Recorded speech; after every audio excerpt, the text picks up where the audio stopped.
What is going on, everyone? This is Eric coming at you from just outside of Hartford, Connecticut, and today we are going to be discussing the Andy Lee trade, which occurred during the 2004 NFL Draft. Now, this was a late round draft pick swap between the Green Bay Packers and the San Francisco 49ers that saw Green Bay move up 9 selections in the 6th round. So how did this trade work out? We're going to start by discussing the Green Bay Packers, who got the 179th pick in the 2004 draft. With that, they would select defensive tackle Corey Williams. Now, Williams was a backup for his first 2 years in the league, registering 50 tackles, 1 forced fumble, and 3 sacks. He would earn a starting role in 2006, and he began to get to the quarterback. He ended that season with 34 tackles, 7 sacks, and 1 fumble recovery. He would have a career year in 2007, as he would record 35 tackles, 7 sacks, 1 interception, and a career-high 3 forced fumbles. After this year, he would be traded to the Cleveland Browns in exchange for a 2008 second-round pick. Oh, wow. Just the fact that they got a second-round pick for a guy who they got in the 6th round speaks volume. Now, that second-round pick would become the 56th overall pick. With that, they would select quarterback Brian Brome. Now, Brome was a bit of a disappointment. He spent 2008 as the third-string QB, and he didn't even make the team for 2009. He was signed to the practice squad, but he would only spend 2 months there before being poached. Big disappointment for the Packers, but still, they got a second-round pick for a guy they spent a 6th-round pick on. Not Tom Brady level, but very impressive. Now, how did the San Francisco 49ers do in this trade? So they got a pair of picks in 2004, the first of which was the 188th pick. With that, they would select punter Andy Lee. Now, he immediately became one of the best punters in the league the minute he debuted. He had an 81-yard punt as a rookie. Yeah. He led the league in punts and punting yards in his 2nd and 4th years as a 49er. He led the league in average yards per punt in 2011, but he would be traded away. All said and done, he was one of the better punters in the league. He was a 3-time Pro Bowler, a 3-time first-team All-Pro, a 1-time second-team All-Pro, and he led the league in punting yards twice.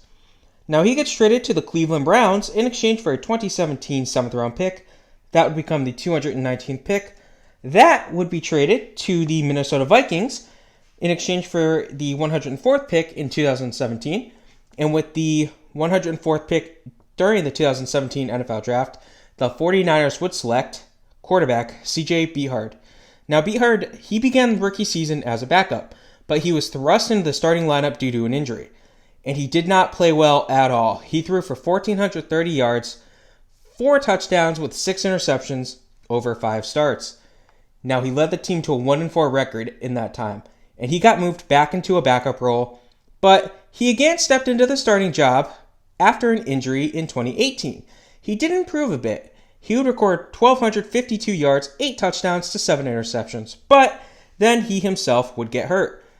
The team, however, went 0-5 with him as a starter.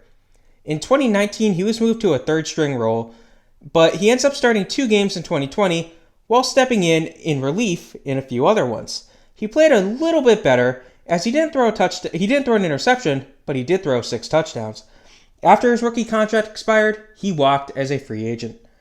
So we also have the 226th pick in the 2004 draft, which San Francisco would use on defensive tackle Christian Faria. Now, Faria didn't even make the team, so that discusses Green Bay and San Francisco. How did the secondary teams do? We will start by discussing the Cleveland Browns, who were a part of 2 separate trades, the first of which saw them get defensive end Corey Williams.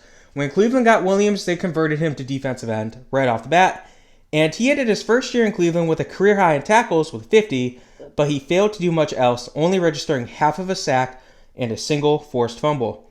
He did have a decent bounce back in 2009, recording 4 sacks and 31 tackles, but that was all she wrote, as the Browns decided to trade him away. We will not be discussing that. They also got punter Andy Lee in this deal, and he had a solid season for the Browns, but then he would be traded away. We will not be discussing that. Cleveland decided, let's get younger at punter. Lastly, we have the Minnesota Vikings, who got a pair of picks in 2017, the first of which was the 109th, which they would use to select defensive tackle Jaleel Johnson. Now, Johnson would spend his first 3 years as a backup, recording a combined 21 tackles, 4 sacks, and a forced fumble. Now, he ends up becoming a starter in 2020, and he ended that year with 44 tackles and 1.5 sacks. but then he would walk.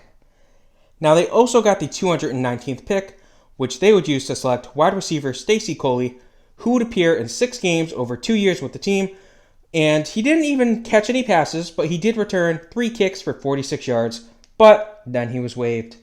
So that was the Andy Lee trade. Again, it's not the most important trade in NFL history, but Andy Lee was a great player. And even Corey Williams made a good career for himself. Hope you guys enjoyed this trade. Have a good rest of your day.